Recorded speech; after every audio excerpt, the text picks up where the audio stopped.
పుల్లటి పదార్థాలు తింటే కనుక దానివల్ల ఎంతో నష్టాలు జరుగుతాయి అని చెప్పి ఇంత ఎక్కువగా దానిలో క్వాంటిటీ ఉన్నప్పుడు దాన్ని మనం డైల్యూట్ చేసి తీసుకుంటే కనుక అది మనకి ఎక్కువ హెల్ప్ అవుతూ ఉంటుంది అన్నమాట. వీటి అన్ని రియాక్షన్స్లోనూ మెగ్నీషియం యొక్క పాత్ర చాలా ఎక్కువ ఉంటుంది.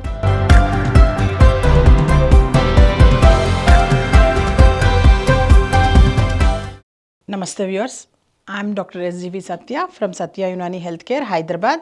మన కస్టమర్ కేర్ నెంబర్ వచ్చేసి 8074868274. ఈ నెంబర్కి మీకు యునాని వైద్యంలో ఎటువంటి సలహాలు సంప్రదింపులు కావాలన్నా లేదా మీ క్వరీస్కి ఆన్సర్స్ కావాలన్నా మీరు వాట్సాప్ మెసేజ్ చేయండి, లేదంటే కాల్ చేయండి. మా నెక్స్ట్ ఎపిసోడ్స్లో మేము వాటికి మీకు ఆన్సర్స్ ఇస్తాం.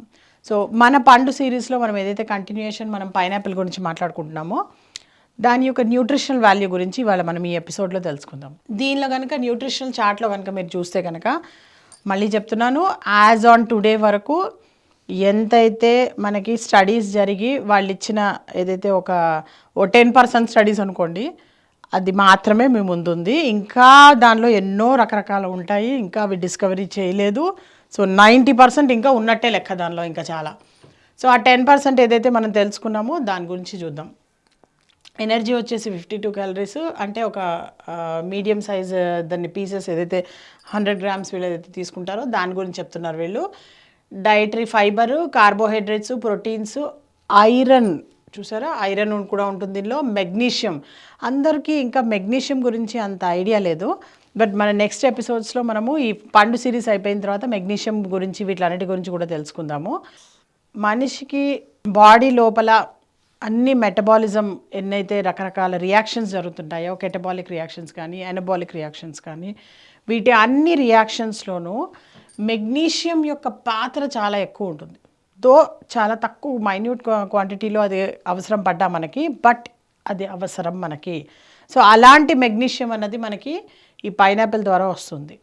తర్వాత కాల్షియం కూడా చాలా చక్కగా దొరుకుతుంది మనకి, పొటాషియం ముఖ్యంగా, okay, and phosphorus, zinc, vitamin A, vitamin B1, vitamin B2, vitamin B3, B6 and vitamin C.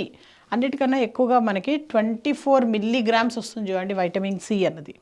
అంటే ఈ పైనాపిల్ ఏదైతే ఉందో దీన్ని కనుక జ్యూస్ కనుక డైలీ ఒక 20 ml, మీరు మామూలుగా జ్యూసెస్ ఏవైతే తీసుకుంటూ ఉంటారో అలా జ్యూసెస్లో మనము ఈ పైనాపిల్ జ్యూస్ కూడా డైలీ కనుక బ్రేక్ఫాస్ట్లో కనుక తీసుకున్నట్టయితే కనుక చాలా చక్కగా మనకి డైజెషన్ని ఇంప్రూవ్ చేస్తుంది. ఒకటి మనకు కావాల్సిన వైటమిన్స్, మినరల్స్ ఏవైతే కావాలో వాటిని కూడా ఇస్తుంది.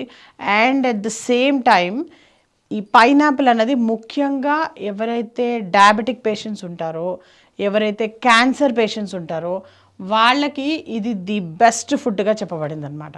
ఇంకా చెప్పాలి అంటే కనుక సమ్ ఆఫ్ ద ఫోక్ మెడిసిన్స్లో అసలు ఎవరికైతే ఇలా క్యాన్సర్ వస్తుందో అండ్ ముఖ్యంగా స్పెషల్లీ చెప్పాలి అంటే ఈ బోన్స్కి సంబంధించిన క్యాన్సర్స్, లివర్కి సంబంధించిన క్యాన్సర్స్, తర్వాత బ్లడ్కి సంబంధించిన క్యాన్సర్స్, ఇలా ఎవరికైతే వస్తాయో వాళ్ళకి ప్రత్యేకించి కొన్ని ఫోక్ మెడిసిన్స్లో ఏం చేస్తుంటారంటే ఓన్లీ పైనాపిల్ మాత్రమే కంటిన్యూస్గా ఒక 3 days వాళ్ళకి ఆ జ్యూస్ మీదే ఉంచుతారు అనమాట. పైనాపిల్ అండ్ హనీ, అంతే. పైనాపిల్ జ్యూస్ అండ్ దానిలో హనీ యాడ్ చేసి కలిపేస్తారు. అండ్ 3 days వాళ్ళకి కంప్లీట్గా అదే ఫుడ్ లాగా వాళ్ళకి ఇచ్చి బాడీని డిటాక్సిఫై చేయడము ఇలా జరుగుతూ ఉంటుందన్నమాట. సో ఇంత చక్కగా మనకి ఏవైతే ఈ మనకి కాల్షియం కావాలన్నా, పొటాషియం కావాలన్నా, ఫాస్ఫరస్, ముఖ్యంగా ఎవరికైతే జాయింట్ పెయిన్స్ ఉంటాయో వాళ్ళకి కూడా ఇది చాలా చక్కటి మెడిసిన్. ఇది మెడిసిన్ లాగా పనిచేస్తుంది ఇది.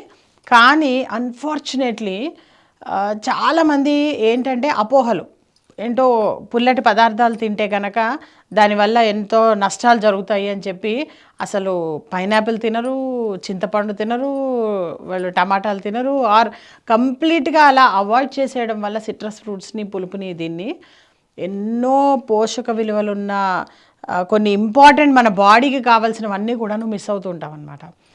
ఎక్కడ కూడాను పుల్లటి పదార్థాలు కంప్లీట్గా తినకూడదు అని లేదు, పుల్లగా తినద్దు అని చెప్తున్నారు. Don't get confused. మిమ్మల్ని పూర్తిగా అది తినద్దు అని అంటలేదు, పుల్లగా తీసుకోవద్దు అంటున్నారు. నేను కూడా అదే చెప్తున్నాను మీకు. ఏదైతే పైనాపిల్ జ్యూస్ ఉందో ఆ జ్యూస్ని పుల్లగా తీసుకోకండి, డైల్యూటెడ్ వాటర్ కలిపి తీసుకోండి. అంతేగాని కంప్లీట్గా దాన్ని అవాయిడ్ చేయడం అని కాదు. ముఖ్యంగా కొన్ని డిసీజెస్లో మేము బొల్లి లాంటి డిసీజెస్లో అందరికీ ఉన్న అపోహ ఏంటంటే కంప్లీట్గా అసలు పులుపు అనేదే తీసుకోకూడదు అని అనుకుంటున్నారు. బట్ కంపారిటివ్లీ మేము రిజల్ట్స్ ఎప్పుడైతే చూస్తున్నామో ఎవరైతే పుల్లగా తీసుకోకుండా డైల్యూట్ చేసి తీసుకుంటున్నారో వాళ్ళల్లో రిజల్ట్స్ మాకు చాలా ఫాస్ట్గా వస్తున్నాయి, చాలా బాగా వస్తున్నాయి. అంటే ఎవరికైతే తెల్ల మచ్చలు ఉన్నాయో, బొల్లి మచ్చలు ఉంటాయో అవి మేము తగ్గించడం ఏదైతే జరుగుతుందో యునానీ మెడిసిన్లో, బొల్లి మచ్చలు అన్నది వెరీ కామన్గా తగ్గిస్తూ ఉంటారు యునానీ మెడిసిన్లో. అదేం పెద్ద వింత విడ్డూరం ఏం కాదు. చాలామందికి ఈ విషయం తెలియక కూడా చాలా నష్టపోతూ ఉంటారు. అండ్ సమ్టైమ్స్ కొన్నిసార్లు ఏమవుతుంటుందంటే కొంత గవర్నమెంట్ ఇన్స్టిట్యూషన్స్లో రీసెర్చ్ జరిగే దీంట్లో కూడాను ఆ రీసెర్చ్ పరంగా కూడాను కొంత వాళ్ళు చెప్పడం జరుగుతూ ఉంటుంది. దాన్ని కూడా వీళ్ళు ఏంటంటే దాన్ని అపార్థం చేసుకొని పేషెంట్స్ ఏంటంటే అదర్ వేలో తీసుకుంటూ ఉంటారు అనమాట. వాళ్ళు చెప్పేది ఏంటంటే కంప్లీట్గా బాగా తగ్గించండి అంటున్నారు. అంటే నోటికి పుల్లగా తగలకుండా తీసుకోండి అని, అంటే డైల్యూట్ చేసి తీసుకోవాలి. ఇప్పుడు దీంట్లోనే చూడండి ఇంత క్వాంటిటీలో మనకి విటమిన్ ఏ చూడండి 130 ఇంటర్నేషనల్ యూనిట్స్ ఉంది. ఓకే, సో ఇంత ఎక్కువగా దానిలో క్వాంటిటీ ఉన్నప్పుడు దాన్ని మనం డైల్యూట్ చేసి తీసుకుంటే కనుక అది మనకి ఎక్కువ హెల్ప్ అవుతూ ఉంటుందన్నమాట. సో అందుకని ఇలా చక్కగా మీరు అనవసరమైన అపోహలకు పోయి పైనాపిల్ లాంటి వండర్ఫుల్ ఫ్రూట్స్ని మీ డైట్లోంచి మైనస్ చేయకండి, దాన్ని చక్కగా తీసుకొని ఆరోగ్యంగా ఉండండి. అన్నిటికన్నా ఫస్ట్ తీసుకుంటే కనుక యునానీ మెడిసిన్లో డైటోథెరపీ ఏదైతే ఉందో, ఇలాజ్ బిస్ గిజా, ఈ గిజా అన్నది ఏదైతే ఉందో దాన్ని డైట్ అంటాం మేము. ఈ ఇలాజ్ బిల్ గిజా ఏదైతే ఉందో దాంట్లో ఈ పైనాపిల్కి చాలా పెద్ద పీట ఉందన్నమాట. సో దీన్ని మేము ఏంటంటే డైటోథెరపీలో ఇన్ పర్టికులర్లీ ఎన్నో డిసీజెస్లో మేము యూజ్ చేస్తూ ఉంటాం. దానికి ఫ్యూ ఎగ్జాంపుల్స్ మేము ఇక్కడ ఇచ్చాము. అయితే ముఖ్యంగా చెప్పాలి అంటే డైజెస్టివ్ వీక్నెస్ అంటే జోఫే హజమ్ అంటాం దాన్ని మేము. దీనిలో ఏంటంటే దాంట్లో బ్రోమిలైన్ అనే ఒక పదార్థం ఉండడం వల్ల ఈ ప్రోటియోలైటిక్ ఎంజైమ్ ఏం చేస్తుంటుందంటే ప్రోటీన్ డైజెషన్ని బాగా ఇంప్రూవ్ చేస్తుంది అనమాట. అందుకే ఎవరికైతే ప్యాన్క్రియాటైటిస్ అనే ప్రాబ్లంతో సఫర్ అవుతూ ఉంటారో, లేదు అంటే కనుక బాగా మజిల్ అన్నది ఇంప్రూవ్ అవ్వాలి అని ఎవరైతే కోరుకుంటూ ఉంటారో, లేదంటే పిల్లల్లో చూడండి కొంతమంది అసలు ఎలా ఉంటారంటే వాళ్ళు సన్నగా అసలు బోన్స్ స్కిన్ రెండు తప్పించే ఎక్కడ అసలు మజిల్ కనిపించదు కొంతమంది పిల్లల్లో.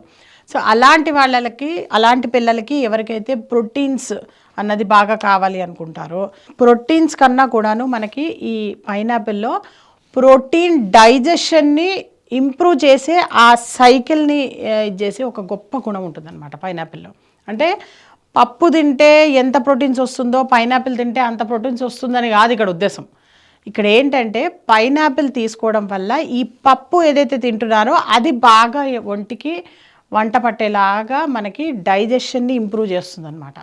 అందుకని పైనాపిల్ అన్నది ఖచ్చితంగా వారానికి కనీసం ఒక 2 to 3 టైమ్స్ అయినా పిల్లలకి ఆర్ పెద్దలకి అందరూ కూడాను జ్యూస్ తీసుకోవడమో లేదంటే వాటి స్లైసెస్ తీసుకోవడమో కంపల్సరీ చెయ్యాలి. చేసినట్టయితే కనుక ఈ ప్రోటీన్ ఇండైజెషన్ ఏదైతుందో అది నార్మల్ అవుతూ ఉంటుంది అనమాట. యూజువల్గా నేను ఎప్పుడు అందుకే ప్రతి ఒక్కరికి పెద్దవాళ్ళందరూ ఎవరైతే ఈ మెడిసిన్స్ వాడుతూ ఉంటారో అలా మెడిసిన్స్ వాడే వాళ్ళందరికీ కూడాను నేను ఎప్పుడు ఒకటే చెప్తుంటాను, ప్లెయిన్ వాటర్తో మందులు తీసుకోవడం కన్నా కూడాను ఇలా పైనాపిల్ అన్నది ఒక స్లైసు లేదంటే కనుక ఓన్లీ ఒక మీరు బత్తాయి కానీ సంత్రా కానీ ఏమైనా తీసుకొని వాటిని జ్యూస్ చేసి వాటిని మొత్తం బాటిల్ నిండా నీళ్లు నింపేసుకొని యునానీ మెడిసిన్స్ ఎవరైతే వాడుతూ ఉంటారో ఆ యునానీ మెడిసిన్స్ వాడేటప్పుడు ఈ వాటర్తో యునానీ మెడిసిన్స్ మీరు తీసుకున్నట్టయితే కనుక 2 పనులు అవుతాయి, స్వామి కార్యం స్వకార్యం. ఎలా అంటే ఒకటి మెడిసిన్స్ తీసుకున్నట్టు ఉంటుంది, ఇవి పుల్లగా ఉంటాయి కాబట్టి మీరు ఆ మెడిసిన్స్ తీసుకున్నా మీకు తీసుకున్నంత బాధగా కూడా ఉండదు, టేస్టీగా కూడా ఉంటాయి. And at the same time మనకు కావాల్సిన పైనాపిల్లో ఎన్నైతే ఉన్నాయో అవన్నీ కూడా వచ్చేస్తాయి మనకి. సో అందుకని మెడిసిన్స్ ప్లెయిన్గా తీసుకోకండి. యునానీ మెడిసిన్స్ వాడే వాళ్ళందరూ కూడాను పైనాపిల్ కానీ లేదంటే కనుక సిట్రస్ ఫ్రూట్స్ కానీ వీటిల్ని జ్యూస్ చేసుకొని మిగతాది మొత్తం వాటర్ కలుపుకొని తీసుకోండి.